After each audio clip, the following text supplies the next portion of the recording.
Welcome to another episode of the Creative Leadership Podcast. My name is Arne van Oostrom and this is my show.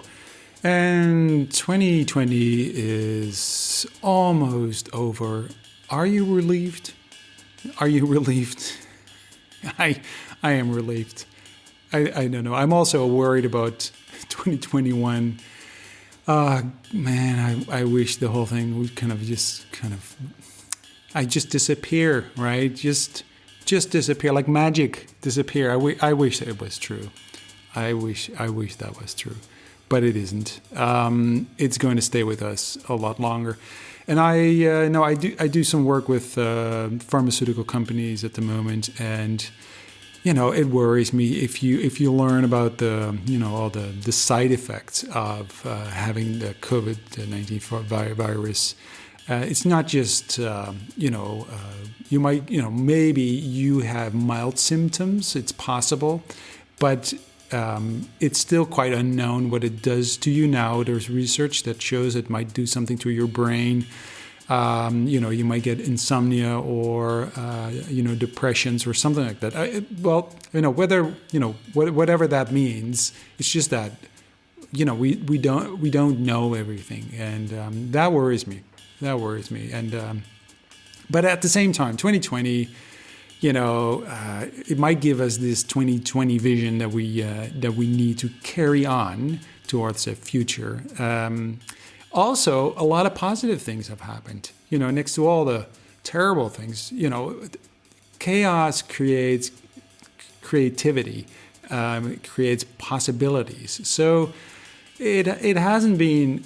In that sense, it hasn't been such a bad year. In that sense, it has given me, and I think a lot of other people as well, a lot of new insights and opportunities. When everything is different, that's an opportunity to really leap forward and change and try. If you are in a position that you are able to do so, and I know not everyone is, and so. But I think we owe it to the people who have been suffering. We owe it to them, and we owe it to ourselves too, that we turn this 2020 year into something positive, that it wasn't all for nothing, that we learned from this. And I know we're not really good at learning from mistakes in the past. But, let's just keep trying. Right. And today on my show, I talked to Sarah Braud, and we talk about a lot of things. Life, religion, being parents, branding, marketing. I thought it was an extremely rich conversation. I really loved talking to Sarah. She's an amazing person. So, here we go. I am a creative thinker and storyteller. And however that shows up in life is, in whatever context I'm in, that's what's true about me in all the context, is that I am a individual that tries to find connection and creativity wherever I am. And whether that's between me and others, me and God, or me and myself. So That's beautiful. Is that something you've been aware of when you were a kid? I mean, so for instance, storytelling. What is there a moment in life where you you can articulate that? You're just like, yeah, it's storytelling. When does that kind of come to the surface as a maybe as a word or as an understanding of what you are about? yeah, I think early on, I think because my dad was such a storyteller, Right. and we would sit around the campfire and he would tell stories. I loved that, and that's one of my favorite memories growing up is listening to my dad and others tell stories. Um, And what kind of stories did he tell? I mean, oh, it was always stories about his life, ah, mainly his life between the ages of 18 and 25. And so we have this family mythology of my dad and meeting my mom and his best friend during the hippie days, so they were hippies in um, San Jose in the 60s. And they were, all about finding out truth and what life was about. And they were convinced that the generation before them, you know, had been, anesthetized or drugged or not aware of really what was going on deep in their souls. So they were on a mission and a quest for truth. And they looked everywhere for it. And then they were introduced um, into the Jesus movement, and they have stories that really revolve around God showing up in these miraculous ways. So I was mesmerized by these stories right. and wanted a similar experience. And where were you born? I was born in Atlanta. In Atlanta, and is that where you grew up as well? Yes, I grew up in Atlanta. Now, for 2 years, we moved when I was 5 and 6 to Massachusetts, Mm, and we moved with my dad's and mom's best friend and their family, and we were still kind of living communally at that time, and we right, lived in a house with them in Massachusetts, and then right. we moved back to Atlanta. So, what does it mean to live communally? What exactly is that? I mean, I understand that you're living together, but Yes. what is the is that it, It's or is there more to it? Well, no, no, no. There wasn't anything more to. There was no cross relationships. That we Oh just. no, no, that's not what I meant. But also good. Good to Hey, not. you never know. You never know. You never know. No, no. But We more is there like was it like two families or like that, It and was you just two shared a house?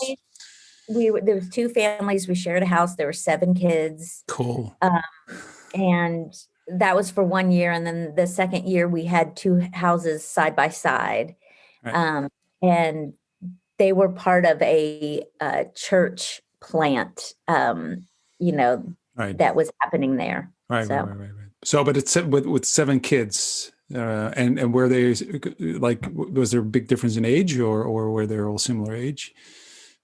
everybody was about you know a year apart. Right. So So you could really play together. oh yeah, oh So yeah. So we were constantly together, yeah. and a lot of stories came from that time, those times as well. So Yeah, I can imagine. That's awesome. So, because if you have, I mean, you always have friends around you. yeah, I've never not had a community that's bigger than my family. Right. My Yeah. my nuclear family. Yeah. And today I live across the street from Stacy, wwho was the daughter who was the same age as me. Oh, really? Wow. So, okay. So you still have the connections from that time. Yeah. That's fantastic. So, and then so where did you go to school, and what was your experience at school? What was that like? I went to the University of Georgia. Hmm. You're talking about college, correct? Yeah, or before that. I mean, was it sort of was it? I mean, what kind of experience did you have at school in general? So, like when you went to when you were where did you go to school first? Was it in Atlanta? Yes. Yeah. So just public school. So I went to Mm, the local public school in mm, Atlanta. I had, I would, because we were in this specific church that we were in, mm, um, we very much thought that that we had something special that other churches did not. mm. And And what so, was that? Can you articulate that? Is that something you can? What was the special thing that you had that others well, didn't have? I mean, once I left that church that I grew up in, I Uh-huh. realized that, it wasn't anything that anybody else didn't have, but it was this, this idea of a special knowledge. So this Mm, very Gnostic idea that God had given us specific enlightenment, that you know, that he was indwelling the people in the church, and that, I mean, it was very much Orthodox belief mm, in Jesus as the Savior, mm. and as the Holy Spirit would come on the believers in that tradition, um, and that they could commune with God. Right. Yeah. Okay. Yeah. Trying to kind of because I come from a mostly Protestant country. So I'm trying to Uh-huh. kind of see whether I know. So my wife was brought up as a Catholic, but Okay. not Orthodox at all. I come from a totally non-religious background, so I'm totally lost anyway. But so I'm trying to connect it to what I know, and I know I grew up in a very Protestant neighborhood. Yeah. So, but I think that's very different because there's no specifically because you then mix it with hippies basically, and I have no knowledge of that combination. That's a flavor I don't know. It's a very unique flavor for Yeah, here as well. So, my experience, it was evangelicalism right, mixed with a very Eastern, actually, right, flavor, because um, the leader of the church that we were a part of was from China, and right. so there was a very This much, makes sense. yeah, Yes. Now I'm getting there. I'm seeing the Beatles now all of a sudden, and yeah, sort of yeah, yeah, there's this kind of exactly. yeah. Well, we did have a couple of songs that were Beatles songs that we changed the lyrics Yeah. to be Christian lyrics. So yes, Uh, you're on the right track. okay. I have the image. Okay, that's cool. Yeah. It is still very hard to explain to others, even Yeah. here, because it's very uncommon. And that, I think that really led into my belief system that, and my personality or character strategies that revolved around me being special, and Right. that I had special knowledge. Right. I had a special and unique experience, different than everyone else. And that I was different Mm, than all my other peers.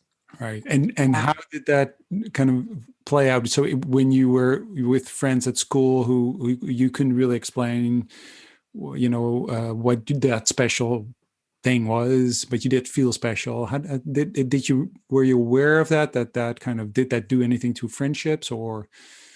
Yeah, I definitely think it kept me at a distance Mm, from the kids I went to elementary school with, for sure. It definitely made me feel like they could never really understand me. right. Yeah. I actually remember in college, my freshman year, having a conversation with my best friend, Stacy, who lives across the street, and her family had left the church that we grew up in, years earlier, and then they moved to Nashville, where we live today. But so she was out of the church, and I was still in it, and I remember telling her I could never marry somebody that wasn't in the church because I just don't think that that person could ever understand me. Right. And of course, she was just livid at that idea. But very soon after, I fell in love with someone not in it, and it was a very easy. It was Oh, it was much much easier easier. than I thought it was going to be. Yeah. Oh, it's actually quite easy. It's like, Yeah. were you? Is that something you were conscious of? Like, oh, that was actually quite easy, or is that because because in a way, I mean, that sounds like a very tough transition. I mean, because of you grew up with this feeling that you were special, you have special knowledge that you can't explain to anyone, and then you all of a sudden fall in love with someone from outside of that kind of bubble, Yeah. and there you go. Yeah. Um, you know, what was really unique about my family within the context of this church that we grew up in, my father and mom, they would always say, you know, whatever you do, do Um, in faith, and whatever you do, do unto the Lord. That was their phrase. And so they were not dogmatic with it. mhm, It was more of this subtle message that I got from the other people in the church, but never my parents, in the sense that if I believed something different than them, I would be unloved or I wouldn't be a part. yeah, And so, um, they really raised me to have my own mind within this context, which is really, wow. you know, it sounds very, I don't know, like incongruent, but it that's how it was. So when I got to college and I moved out of my parents' home and I was in this new context, I remember feeling so much angst about, even questioning this and actually making connections with other people who had similar beliefs but weren't in this church. Mm, That I remember going to this river one evening, and I had a rock that I picked up, and I wrote um, the church on the rock, and I just held it in my hands, and I prayed, and I just said, God, if this isn't what you want for me, you will let me know, but I'm not going to worry about this anymore. And so if you need me to believe something different, you're going to have to change my mind. And so I'm just going to just feel free to do whatever I want to do. And um and you'll just have to guide me in it, and I trust you with it. And then I just threw it into the river. wow. And from that point on, I was free to, kind of pursue my own religious path. And so, yeah, so that was it. It became a very simple transition for me. Yeah, that's a beautiful image. The river and the rock. That's beautiful. That's a scene from a movie. Yes, yeah, Yeah, it is. yeah, I don't know how you could to really show you know how relieved I felt in that yeah, moment, but mm, it was a very big moment for me to kind of yeah, let go of my past and move on. yeah. And so you went to college, and so was it at that age that you started being interested in creativity and storytelling? Was it already there? Because of your father, obviously, was part of you and part of your your family and Yeah, your roots yeah. basically. But was it there that you kind of started being more explicitly interested in that? No, no, I grew up doing a lot of art, and Mm, so I was as an artist. Again, it always goes back to my dad. My dad was a graphic design major, and so he and I right. would play this game where he would draw a line, and then I would draw a picture out of that one squiggle Oh, cool. Yeah. line. And then I would draw a line and then he would draw a picture. And so we played that often. And so from that, I really developed a love for art. And so I had to decide between, in my mind, I was deciding between my art or my love of other cultures. And I was a Spanish, um, I took a lot of courses in Spanish in high school. We have Mexican heritage, and in our family, that was actually um, very distant because I didn't know anybody in my family who was Mexican because of a divorce. So I was really drawn to other cultures, in particular Spanish, the Hispanic culture, and so I had to decide between whether I wanted to major in Spanish or art, and so I ended up becoming education major in Spanish, foreign language education. So, storytelling is, woven in that, Mhm. but it was not explicit at all. And it really wasn't explicit until I believe I went to grad school Right. and I studied creative writing. And that's kind of when that piece really started to solidify. And that was just 15 years ago or Right. less. Yeah. Ah, really? So, right. So when you started, so because you've chosen the creative writing, and before that that's because you made that choice, like that's it, right? So what happened before it? Can you tell me a little bit what happened before that moment that you thought, yes, this is it. This is creative writing is Yeah. the So direction. so I taught for 15 years, and in the high school, and then later in the in university level, and I but I was part time because I had young children at home, and I wanted to be around for them, um, and then my husband got out of grad school and he started, kind of launching his career. And I thought, oh, this is a perfect time for me to kind of, get back into the workforce, kind of advance myself through getting a master's degree.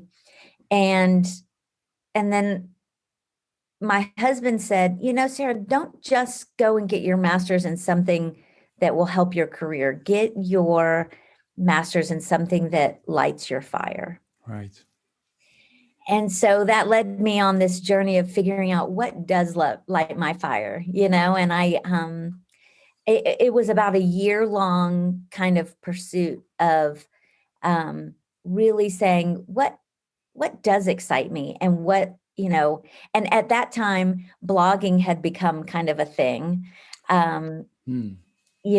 so this was in like 2000 and I think 8 or 9, Right. and Yeah. so it was pretty early in that, you know I guess new way of living. And so I had started blogging and writing about stories about my daughter, who was a she's a character, and I had so many stories to tell about her. And um, so I just began writing, and then I read David Sedaris. I don't know if you're familiar Yeah. with him, Yes. but Yes. yeah, and I have never read someone that I felt such a like vibration with, like I read his stories and howled with laughter and loved how he took these irreverent, ridiculous human experiences and kind of shone a light on, humanity, Right. and kind of points out, who we are, kind of stumbling through this world. And I loved that so much. And I thought, this is what I want to do. If I could do this half as well as he can, I will have so much fun. Yeah. And so then that I decided to get my degree in creative writing. Cool. And So, then yeah. and then, I got the degree and I had student loans and I thought, oh yeah, I'm not going to make any money doing this. So I have to either go back to teaching or, use my writing in a way that will, generate some income. And so I started doing marketing Ah, right. and So, blogging, yeah. and I started blogging for other companies and Uh-huh. doing social media. And so I'm still writing on the side, but it's not my, you know, 100% profession. And so, but how did that happen? Because you were, I mean, sure, you kind of started thinking, oh, I have to make some money out of this, and so you started blogging for other companies. But how did that happen? Because how did you then get to do that work? So I began, just telling people that I was a social media marketer Right. and and that I was that I could edit books or that I could blog for them. I just started meeting with friends and telling them that's Hmm. what I was doing. And so um I got a client really quickly out of the gate, and I'm sure I made like $15 an hour or something, but I just told her, "Hey, you have this book. Do you need any editing?" And she said, "Yeah, I actually do." And boom, that was my first job. Right. And Yeah. that just, when I tell others that I was doing that. And then I met up with this girl who was doing something similar and we decided to join forces. And so we started our first company, which was Social Marmalade. And it was a social media marketing firm. And so I'll go back. I'm going to go back in time just a little bit Okay. because we did take a big leap Yeah. after We you were. skipped forward 20 years. Yeah.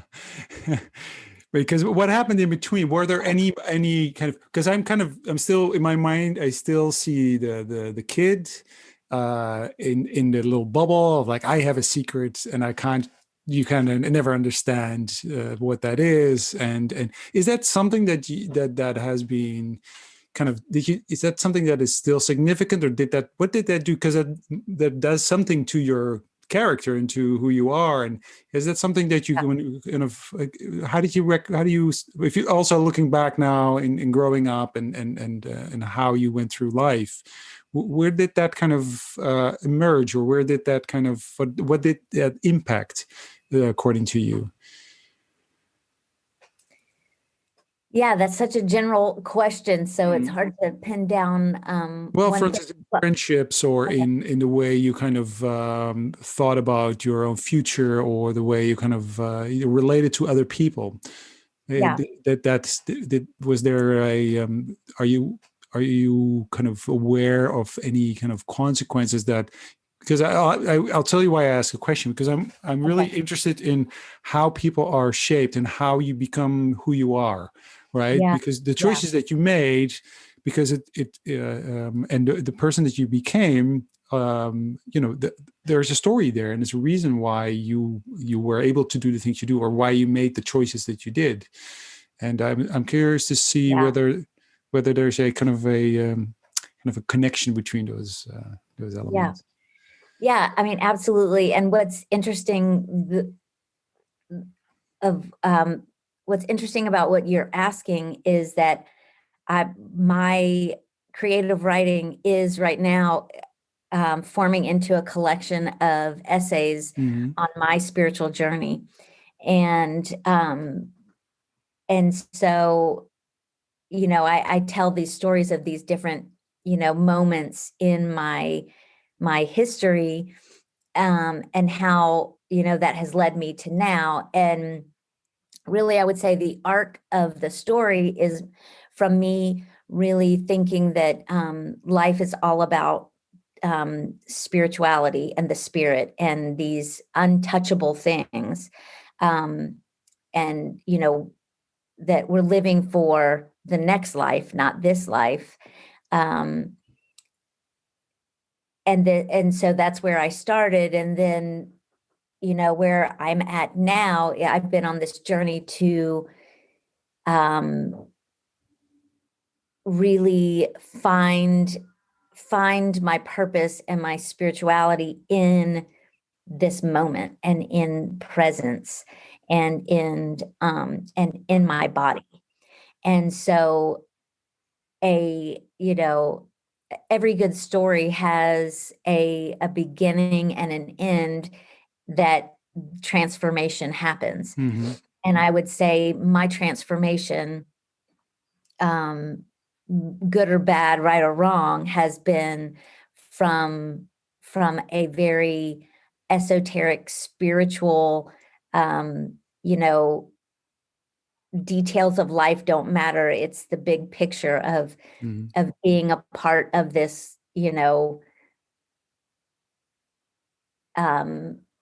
spiritual war, if you will. Right. There was a song we sang as children, that we are God's army, Right. And we're going from that perspective to slowly moving to what matters is these small moments and these small choices that I make today to love myself, to love others, and to love God. And and that's not as romantic of a way to live, but I don't know. it's it's real life.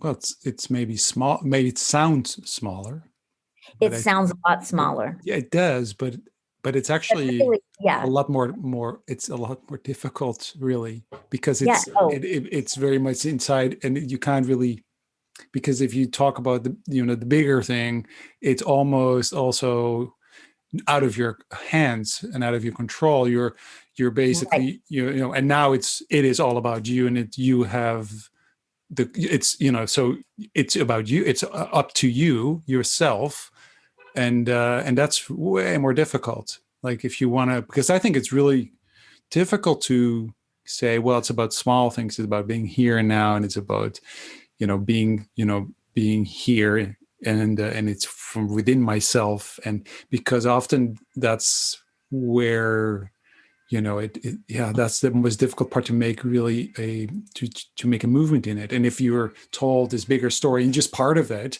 and you're just part of this collective, you can also kind of just go with the flow, and just that, in my mind, at least in my mind, it's actually more yeah, tough, it's yeah. more difficult.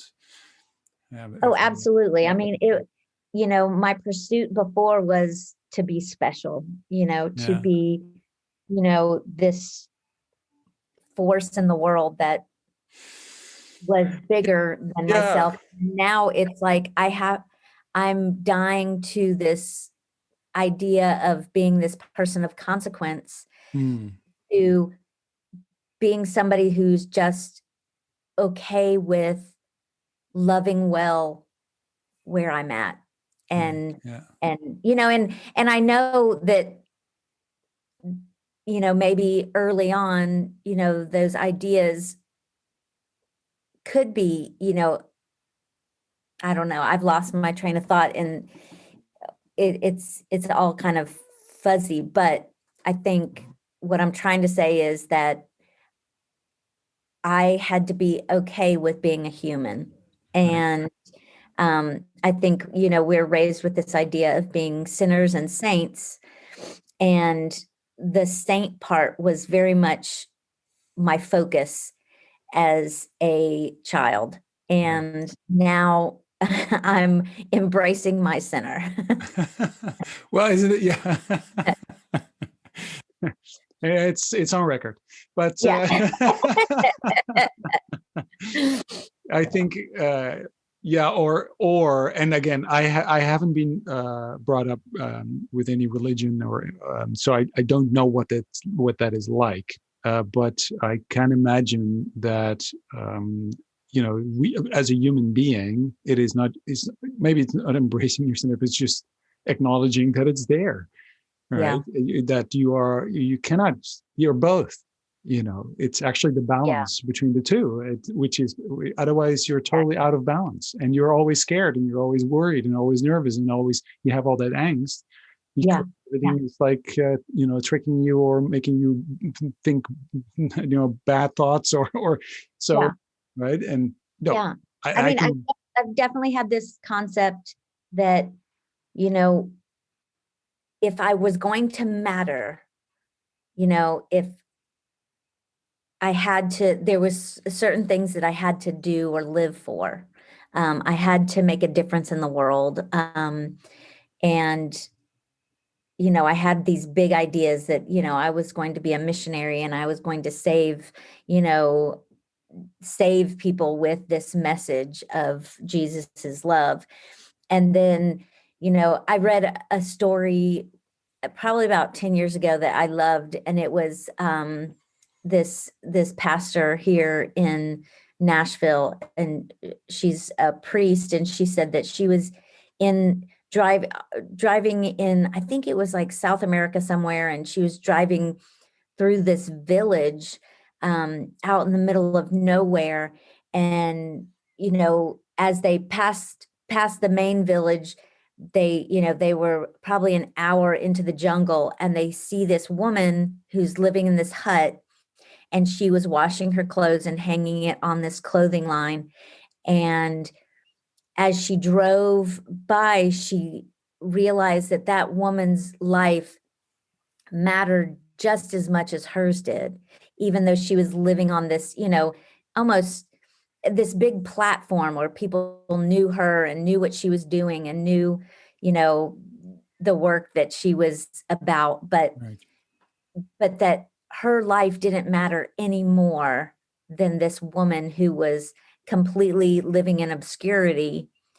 Um, right, yeah, and that was that click moment for me that I'm like, yeah, that's right, what it is. It's like I've been trying to matter by accomplishing certain things or right, um affecting change in the world on this grand scale, but really um obscurity might have to be my, like obscurity may be the way. And uh, that may be what I live in. Like nobody may know what I do. I may not write a novel that yes, everybody in existence reads, or I might not, you know, I don't change people's lives in these grand ways, but I will just be faithful with what I've been given and faithful in those small things and let my life matter just because I'm here. yeah. That's actually really powerful, I think. For me personally, if I listen to that, it's this: if nobody knows who you are, Hmm. and it's like, is your life exactly what you're saying? Does your life matter just as much as when everybody knows who you are? Yeah, And I yeah, think, is it something? It's also in our culture where we grow up with these heroes and these uh, Steve Jobs godlike characters. right, Did his life matter more than that lady that you were talking about?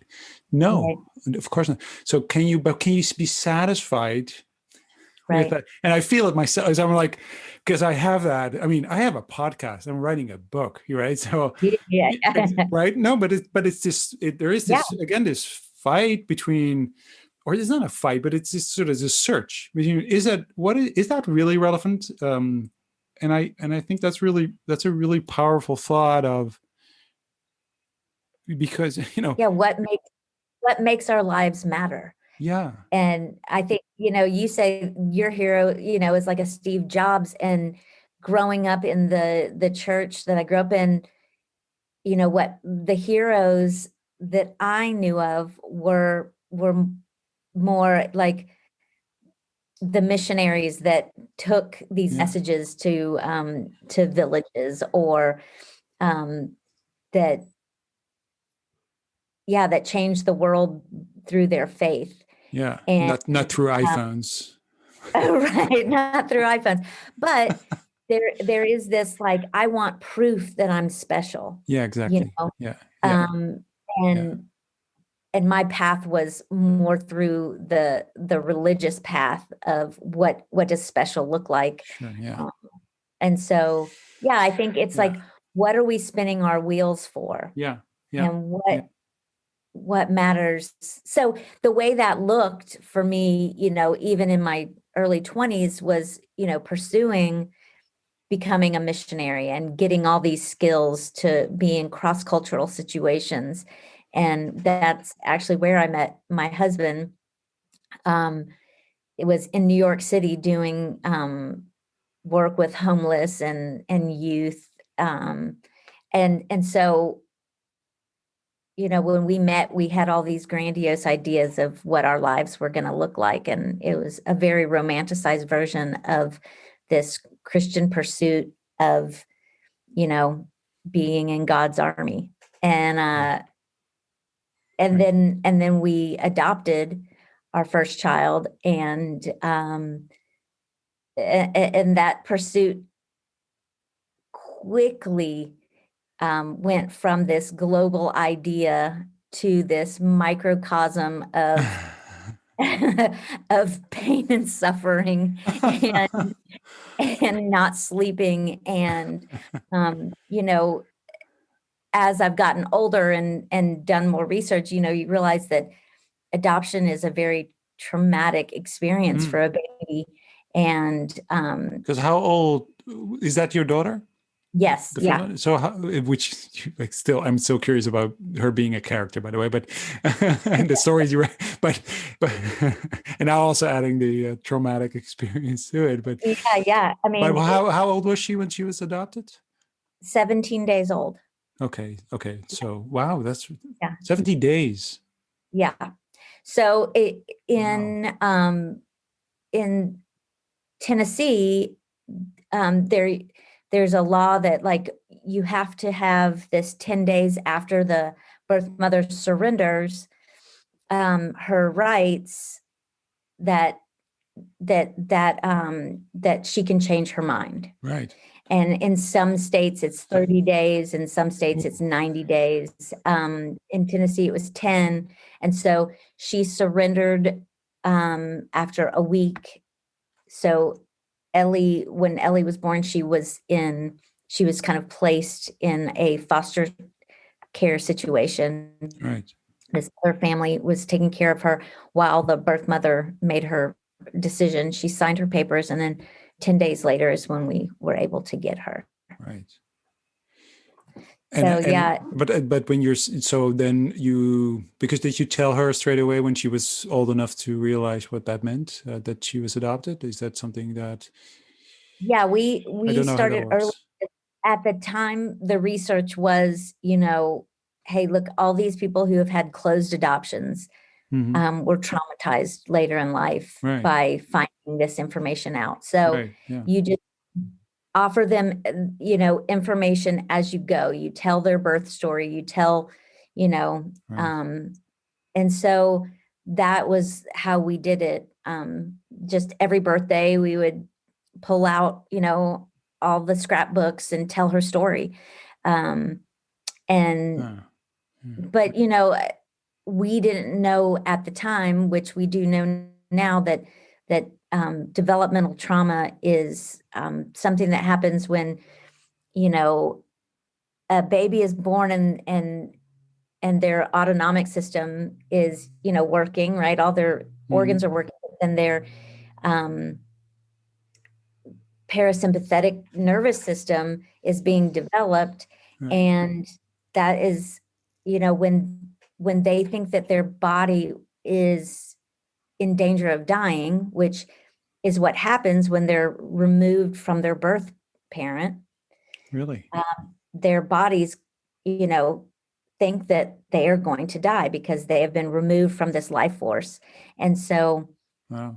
um, so they really are developmentally put in this state of survival, this fight or flight state. And so a lot of children, as they grow up with these neural pathways that are really carved early on, that they are in danger of being left. Um, and Wow. so it really leads to um, a lot of mental health issues, because they're in fight or flight a lot. And they're the part of their brain that triggers those chemical releases um, are bigger than others, because of that developmental trauma, because those have been refined more than others. So Wow. I didn't know that I would kind of have that effect when, because yeah, yeah, well, if you don't know, you don't know, right? So it's more like you think yeah, because it's yeah. such a small And we child, didn't. and no, of course not. And who knows that they were, because they're not conscious of the fact that they were taken away from their mother. How, yeah, you can't if you don't know that. That's but it does tell you again, and it's even earlier than I would have imagined, that what the things that happen to you when you are a child, even so, of course, when you're, and of course, if you think about it, of course, also when you're a baby, uh, it shapes you, right? It does have effect on you, and specifically when Yeah, it even changes your kind of your brain, your neural pathways. yeah, Wow, yeah, that's yeah. So yeah. this is, and when did you start writing stories about her? It was it. And where can we read those stories? um, well, I a lot of those stories are on my old blog, and I don't even know if it's still, like, I haven't even looked for it recently. Uh-huh. So I used to have, my blog was named Sarah's Juniper Tree.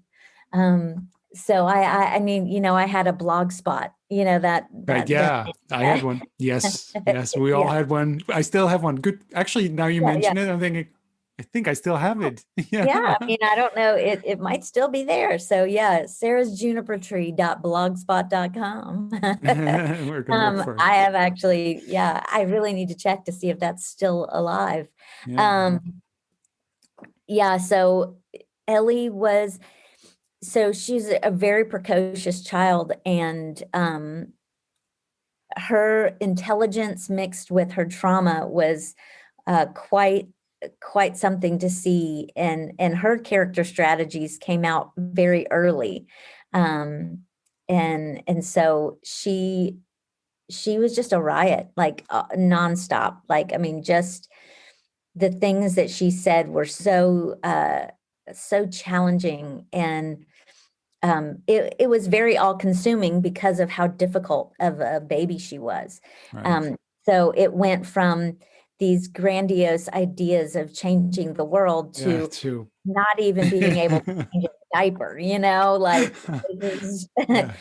um, I found every time we were even in, like snuggled in bed together, she would somehow just figure out how to hurt me.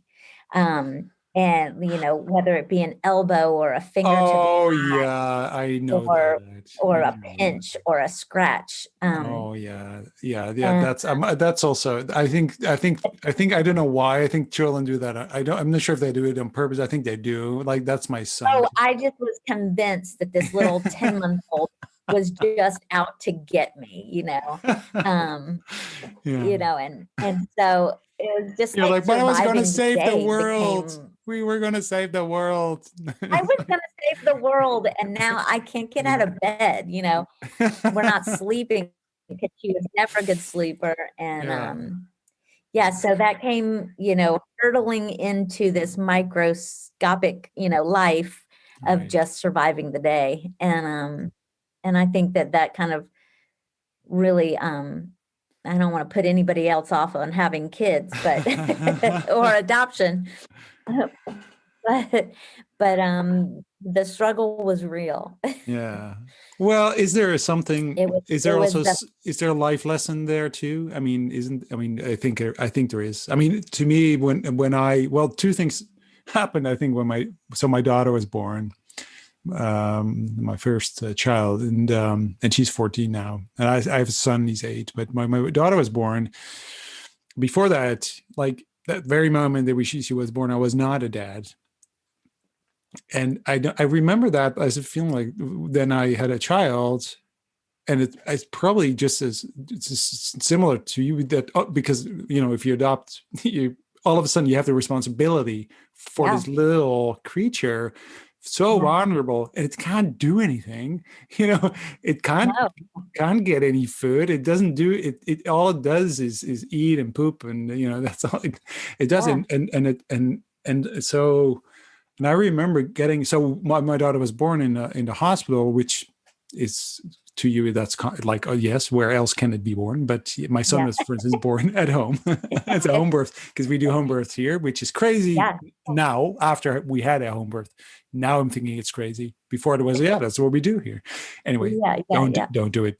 But it's my trauma, by the way. But no, but my daughter was born at a hospital because she was late, and she so we had to go to hospital, um, and um, and I remember that.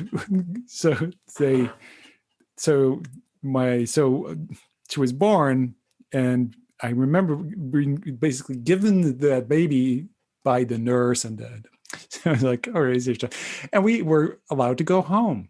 And I was like, and we walked out of the hospital with this feeling like, are they just going to let us go? Right. Yeah, Can we just you have go? that exact same feeling with adoption. So we got Ellie and we strapped her in the car seat and we get in the car and it was pouring down rain and we were in Chattanooga, which is about 2 hours south of Nashville. So we were in Chattanooga, and we were pulling out of the parking lot. And as soon as we were pulling out, we got hit by a car. Oh, whoa, really? Yeah. I mean, now it was just Oh, like a fender bender. yeah, but still. But there we are, this police comes and we have to give a report and we've got Ellie in the car and I'm like, somebody just gave her to me and I almost killed her Yeah, within seconds. We didn't even get bring her out of the back. parking lot. Yeah. And I'm like, you're trusting me with this? Like, one of the jokes growing up was that I would hurt myself just taking out the trash. And I'm a very clumsy person and I would get hurt often. And so it's just like all of a sudden I realized, oh wait, that's who's in charge of this baby. Yeah, Is that's somebody like, who can't even take care of herself yeah, exactly. and I'm in charge of her. I had the So same, yeah, exactly the I know same. that feeling. Yeah, and we had sort of she was born on Yep. the hottest day of the year, and so I mean, so this is not Atlanta because I've been in Atlanta in a very hot summer's day. It's not that hot, Yeah. but it was a very hot day, and they told us like, okay, so so we were at the baby and like put in the car. We're like, oh, am I doing this right? I don't know. Get her home, and we had we had a little bed, and we were told to put hot water bottles with the baby because she comes straight out of a warm mother's womb, and so she needs hot Yeah, water yeah, bottle. But it was an extremely hot day, and she had like warm clothes on, and we're like, how many do we do? Two water? Do we do the water bottle? It's really hot. Is it hot enough? I don't know. It's like, how hot is it inside of you? Like 37 degrees. So it's not that. Is it yeah. that hot? I don't know. Like, put just one. We'll just put one. They said two. We'll put one. Is that okay? I think we're killing it. Like, Exactly. so, Exactly. Exactly. Yeah. but to your point, all of a sudden your world becomes so small. It is like, whoa, it's Yeah. zoomed in, completely zoomed in. And it does teach you something. So for me, it was like, all of a sudden I'm a dad. Oh, and it taught me so much about myself as well. Also, what it taught me was, Oh, yeah. I don't know if you had that same experience, but it's what it also taught me is like, it was probably one of the first thoughts in my mind was like, oh, this is what I am to my parents. Oh yeah. Oh, I'm part of them. Oh, I should see my parents more often because I like Yeah, because I was yeah, like, oh, this is my daughter and I am their son, so this is how they see me. yeah. Whoa, that's way Well, more deeper than I thought. to extend that for me, it was, oh, this is like how God sees me, Right? Yeah, you sure. know, Yeah, of course. Yeah, and and this is who I am to God. And so seeing and taking that as this big metaphor for, you know, this is what life's about, you know, like on right, this microscopic scale, this is how God sees me. And this is how he's caring for me, you right. know? Um, so yeah, and then, and then I'm in that God slash, you know, air quotes, God position to my daughter. And I'm the one who's in charge of, you know, showing her first view of Hmm. God, you know. The way I care for her is I'm showing her how God cares for her. And that's a very weighty weighty responsibility. Yes. Yeah, yeah, yeah. I was just a dad. Yeah, I yeah, wasn't even God. Like yeah. you are Well, God. Yeah, that's a big leap. Like, yeah. well, So that's I where I had to embrace my sinner side because it wasn't going to work there. That wasn't going to last for very long. exactly. Well, yeah, exactly. So it does kind of confront you and teaches you so much about yourself. So I think in that sense, having children is a very good lesson, not just about your children and who they are, but about who you are, and because everything you do affects them, not just at the moment, but later in life, which always makes me really worried. I'm thinking, oh, I'm messing this up. I don't know. I did what The did. answer is always yes. Yeah, yeah. No, I know. It's like this is gonna come back at me. I don't know when she grows up. Did I just scar her? Did I? Yep. Is Yeah. this too early to watch Star Wars with my son? Did I just mess him up or something like that? Something like that. Like, oh no, I shouldn't. And especially with social media, is like all that Uh, stuff that's so available and open there, and it's like, oh, what can I? How yeah. do Have you I do seen The this? Social Dilemma, that movie? Oh yeah, yeah. I Oh, watched it with my painful. daughter. So I watched it with Yeah. my daughter on purpose. Like, come sit next to me, watch. And she was like, "I have no. Put Yeah. away the phone. This is Yeah. weird. No, don't do it while watching TikToks and stuff and Yeah. Instagram because that screws with my head. Watch it and then make your decision. But no, exactly. So, but as a parent, you see things differently like that. I mean, if you watch Social Dilemma, you're not a parent. It means something different because this was Absolutely. very, Yeah. Yeah. oh God, yeah. I know. So It's painful. yeah, it's painful but it does the responsibility that you have and also at the same time being able to let go because also it is all about letting go. So that's the other experience I had when my daughter was born. The first thing you do is also letting go because then whatever friends came over. Can I hold her? You're like, no, no, you're gonna drop her. There you go. And you're like, oh, so now it's and also for and that's for the father, but for the mother, it's even. I mean, if because when my wife gave birth and it for 9 months was in her belly, it's in her womb, so it's also like. And there comes the grandmother and my niece and and the next door neighbor. Can I hold her? So so it's also already this slowly kind of this letting go and releasing and but creating that space for them and that security and that so it's yeah, I don't know, I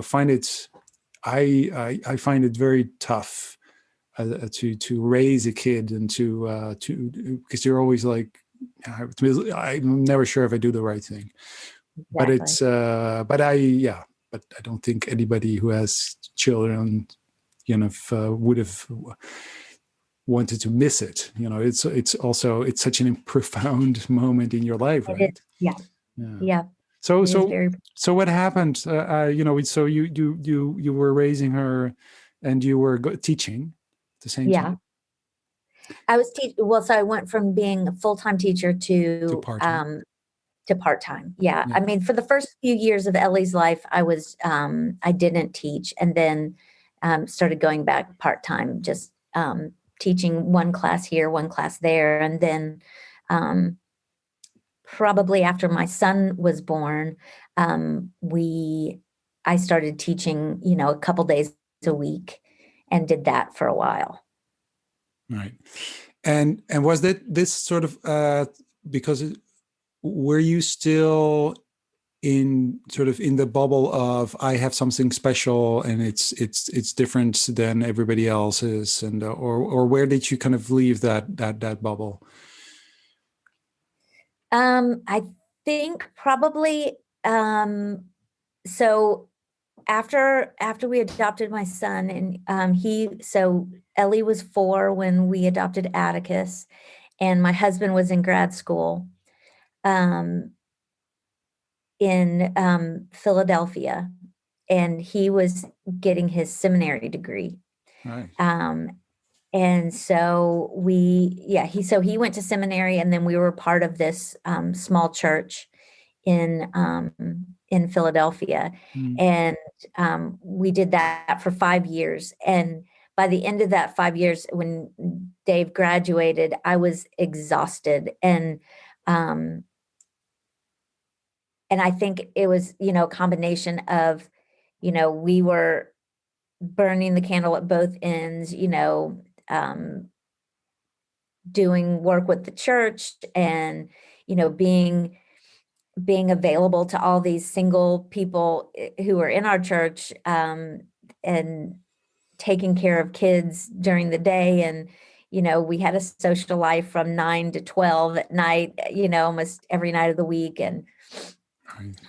And then living in the city is exhausting with kids. And so um, there was a friend of ours from Franklin, where we're from in Tennessee.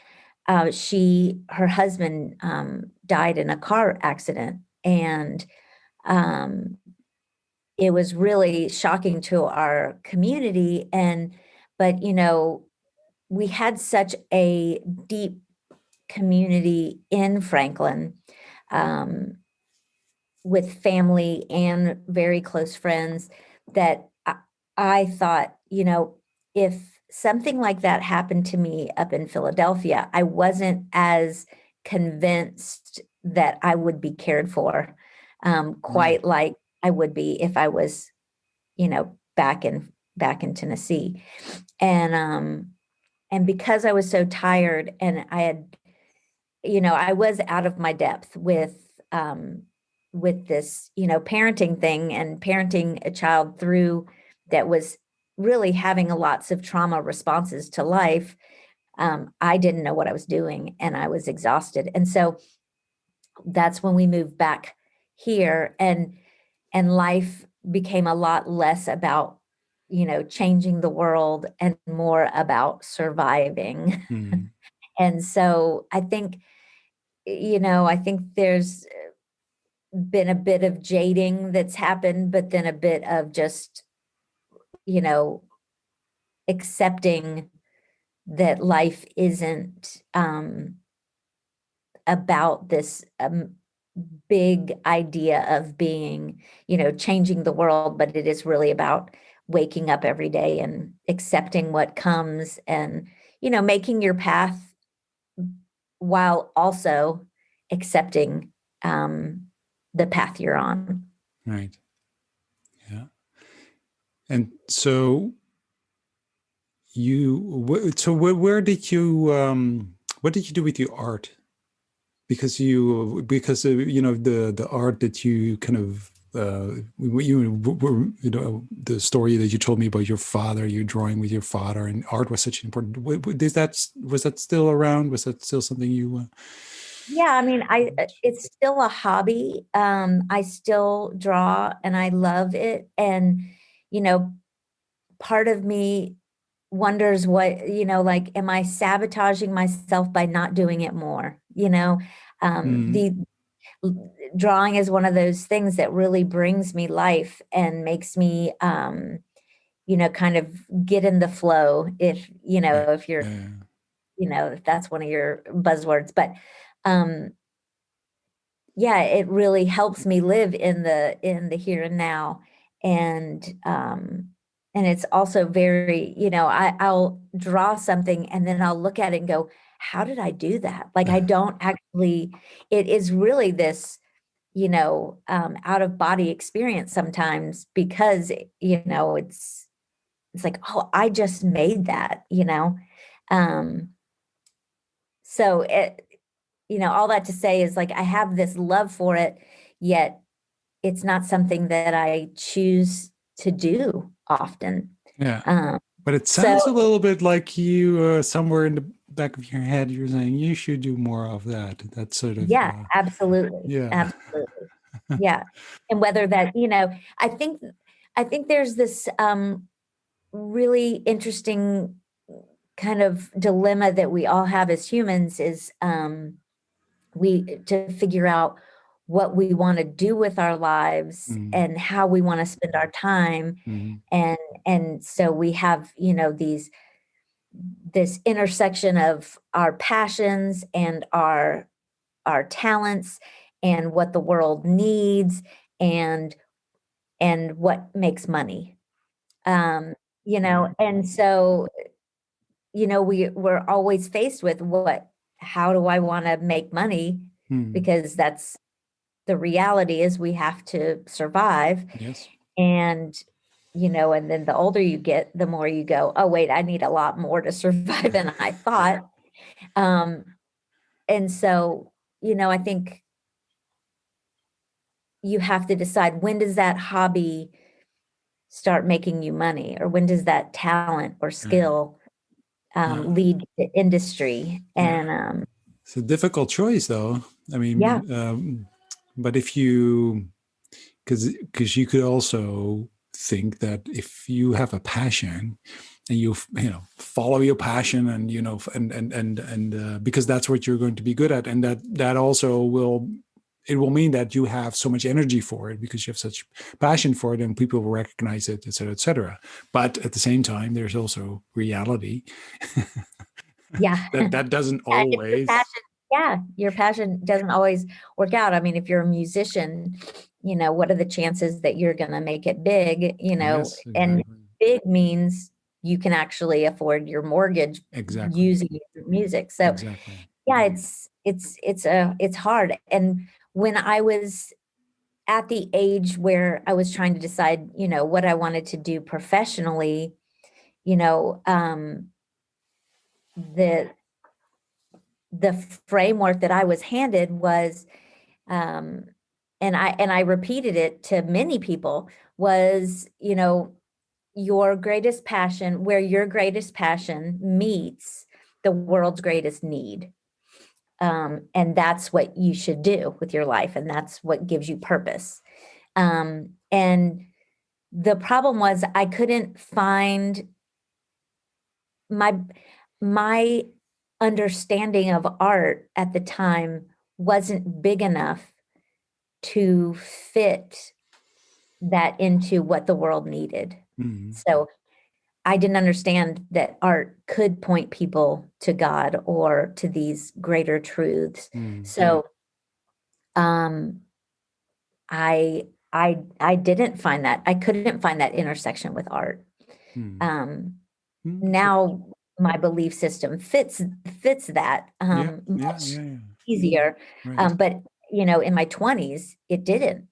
Art and music and culture and beauty wasn't something that fit Right. with Yeah. this mission that I was on. Okay. So that's now then, and from so that's your that's your next chapter, I would say. Yeah, yeah. Yeah. And What? Yeah. I've been trying to find it. Yeah. Yeah. Of And course. and now I believe that it's, I don't discount those two things. Mm. But but I do think it's more about, you know, where what you love, but also your skill. Hmm. So Hmm. that comes into play. And then what makes money. Yeah.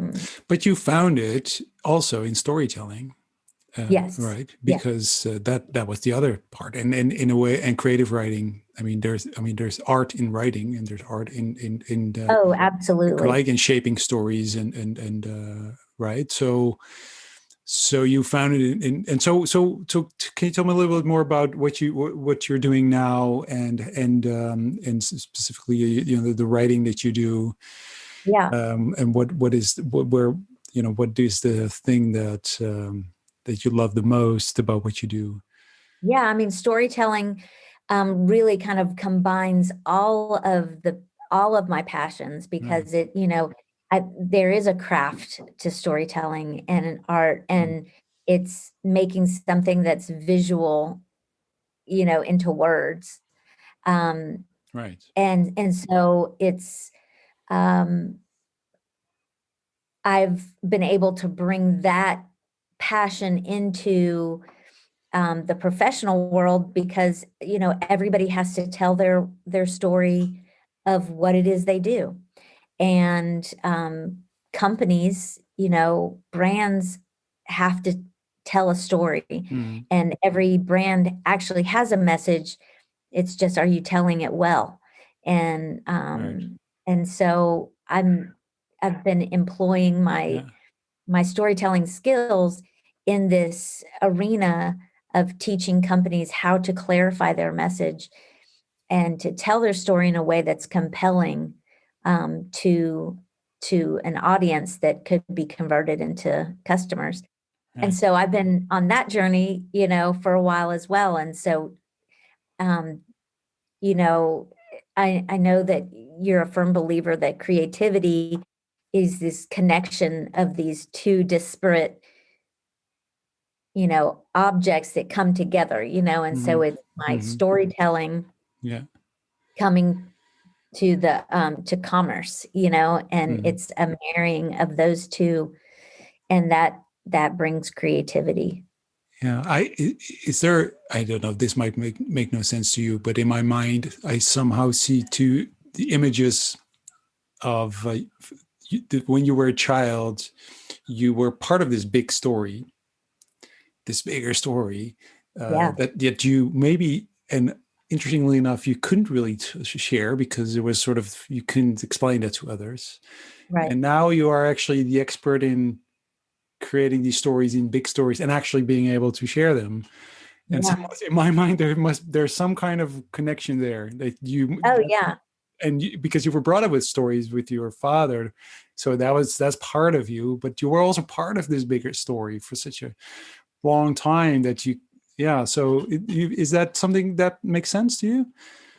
Oh, absolutely. I don't know if you're familiar with the writer Flannery O'Connor, but she's a Southern writer, who uh, wrote these amazing short stories that are considered um, Gothic fiction, and it's Southern Gothic writing. And it's um, when she talks about writing, she said, Southerners can understand this idea of metaphor so easily because we grew up Right. hearing the stories of the Bible, Exactly. Yeah. and those stories as metaphor to life. And so we have this really unique ability to connect, these situations in our lives to Yes. deeper truths. Yeah. And so, that's what storytelling Yeah. is connecting,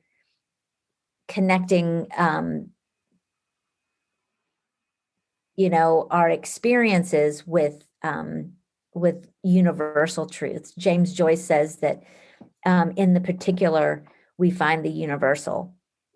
And so the more specific we write, the more concrete details we write, um, about our unique stories, the more our stories are universal, and other people can enter into them. And so I think that's the beauty of storytelling, is and that, me growing up in this idea of being part of this big story. Um, and I still believe we're part of a bigger story. Mm. But we act out that story on our individual stages, and there is no big story that isn't the little story. Yeah, exactly. Yeah. Yeah. So for me, I would translate that to at least experiences that I had. So I've done a lot of theater, Hmm. and if you tell, which is also all about storytelling, but the Yeah. stories that so the small stories that were very personal and almost like things that were almost too personal because they were Yeah. too detailed, or like, but that really resonates with people because they recognize it and they're like, oh yeah, and it opens up something about universal truths, which Yeah. are Yeah. not the big, those are the small ones, those are the Yeah. small, and Well, it's like it's your story of your bringing home your baby yeah, and trying to exactly, decide yeah, how many water bottles to put on her. yeah, exactly, That's a yeah, very unique, specific story to you, yeah. but yet I immediately connect that to my story. Huh. Yeah, yeah, exactly. So those are powerful stories, and then if you combine that with metaphors, if you are able to kind of use metaphors, Yeah. because that's very powerful, and that's not the easiest thing to do, and not everybody can do that. Yeah. Metaphors are sometimes really hard, and Yeah. so I do, for instance, in creativity training that we do, often we want people to think in metaphors, to create metaphors, because it kind of opens up a whole new area for exploration and ideation and what have you. But I've noticed that a lot of people find metaphors really difficult. Kind of, Yeah. so Yeah. find a metaphor for this. Find 20-minute metaphors for this topic, and they're like, "What? I have no clue. My brain doesn't work that way." So I totally understand that if you grew up with that, Yeah. that's a superpower that you have. Yeah. Yeah. Yeah. And I somebody was asking me recently about how I still believed in Jesus, as a faith thing. And I was and he was a writer, and I was trying to explain to him what it was that I believed. And I said, I actually believe that Jesus is a metaphor, that God gave us a metaphor, and and put skin on himself and put him into the world to demonstrate Right. this bigger truth of who he is. It's like this um version, this other version of himself that we can understand. Right. And I think that's what a metaphor is, is just is God with skin on, this this ethereal concept that we Yeah. can't understand. It's this, a metaphor always is, comes up short, you know there's like an end to how that metaphor can truly, Mm. encapsulate the whole concept, but it does the best it can, and so Yeah. I do think that um, that growing up in a storytelling religion gives you so much Mm. more easier access to understanding metaphor and ability to tell stories, because we do say, that was just like XYZ, Yeah, yeah, yeah, exactly. Yeah. and Yeah. so it's, Yeah. Yeah. that water bottle that you put on your baby can become a metaphor Yeah, exactly. for anything, and so Yeah. Yeah, yeah, exactly. Yeah, no, I think that's the power of it. And you can tell stories that have so many layers because of it, because you can tell a story about a baby and bottles, or taking your baby home and feeling that you're kind of like, you know, so yeah, that someone's going to stop you because you can't just take a baby home. Where are you going with the Yeah. baby? I don't know. Sorry. I do have to go through a course or something. And but that's a story, but it's also a story about your own vulnerability, and it's a story about many things. So I love that idea of stories being, you know, layered, because they're Yeah. metaphors and there's other truths underneath. And Yeah. so what's next for you? What is your what are you doing now, and what's next? Where are you going? So that's always a good question for me, and I'm always paralyzed by it. But Well, and I think that that's the reality of being somebody that's creative, because those ideas come, and you think, what's the next, what's the next thing? And but I am working on a book. yeah, I am also working to launch an online course for nonprofits that want to tell their story better. right, And it's a video, it's how to tell their story in video. So I'm working with the production company. Um, and my part is the storytelling part, the words of it. And then I'm just continuing to help companies brand themselves and giving their brand messaging, clarifying that. yeah. And yeah.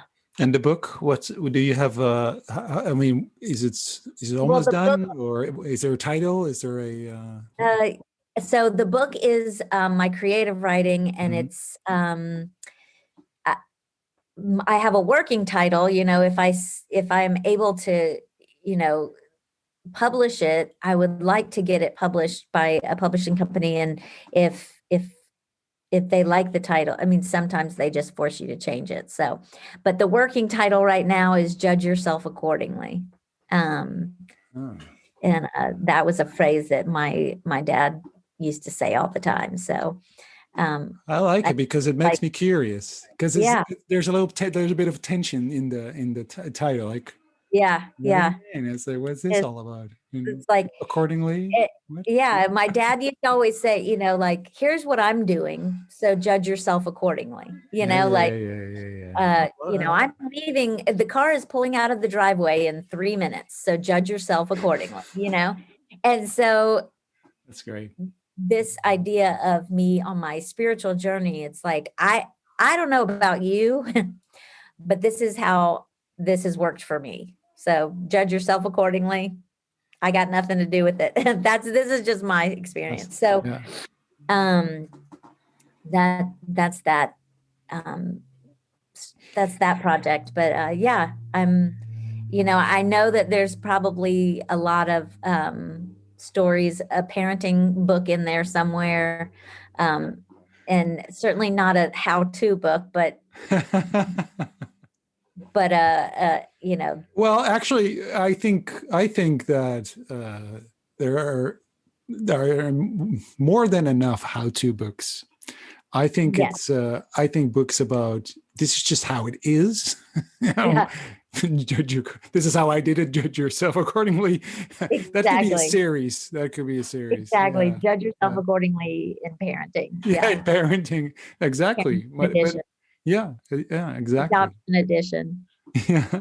No, Yeah. but because I think it's the honesty and because again, just like we were just talking about, it's actually, if you can relate to things, because if it's a lot of the books that are about, and when we had our first child, we had those books, and we were actually, they just made it more insecure, it's because we're not perfect. And so Yeah.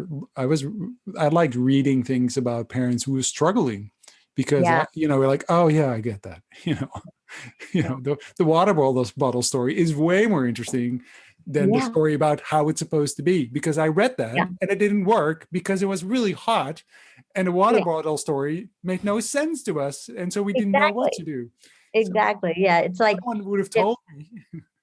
yeah. if David Sedaris had kids, I can't imagine the stories. But yeah, so Anne Lamott, I don't know if you're familiar with her. She is a I heard spiritual about it. writer, and she's kind of like the Christian version of David Sedaris, and Oh, she tells wonderful stories about her being a parent, and I think one of her parenting book is called like operating instructions. Like when she brought her baby home, she's like, where are the operating instructions, on this? exactly. And Exactly. there are no operating instructions. No, So it is a lot no. harder than it looks. Yeah, yeah, exactly. And it still is. My daughter's 14 now. She's a teenager. And Yes. oh, Mine is 20 and she's wonderful, and she's a world changer herself. And then my son is 16, and yeah, they're both great kids that have changed me more than anything else in my experience in my life. fantastic. Yeah, Yeah. that's wonderful. Yeah, same here. So, okay. Thank you very much. I love this conversation. And Yeah. so if people It's want so to, different than our first conversation. yeah, yeah, was it? Yeah. Yeah, I guess so. Um, so if people want to kind of, and I'll share information obviously, but if the people want to kind of follow you and maybe read your book when it's published, so where can they find you? Well, I'm at brocreative.com. So it's BRAUD.com. I mean, BRAUD creative.com. And then they can also find me on Twitter at BroKnows, and or Instagram. And it's just Sarah Bro on Instagram. So I'm in any and all of those places. I'm on LinkedIn as well. So you Cool. can find me there. Cool. Thank you so much. Shall I end with one Ellie story? Yeah. Oh, yeah. Yes, please.